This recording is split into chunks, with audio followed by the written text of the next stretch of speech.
Hey guys, I'm at Cars and Coffee, or Caffeine and Exotics as I call it here. I'm in Atlanta, of course, and I figured I'd stop by here and get some shots of some cars. So if you look around me, all around me, there are like cars.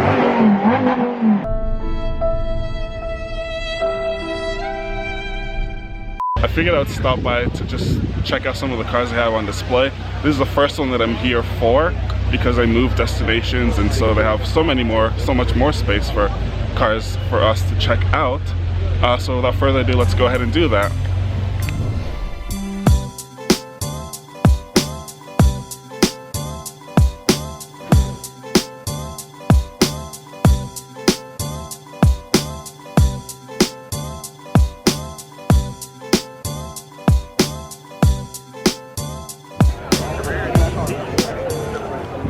Oh, that's the new Senna. It's like $1 million.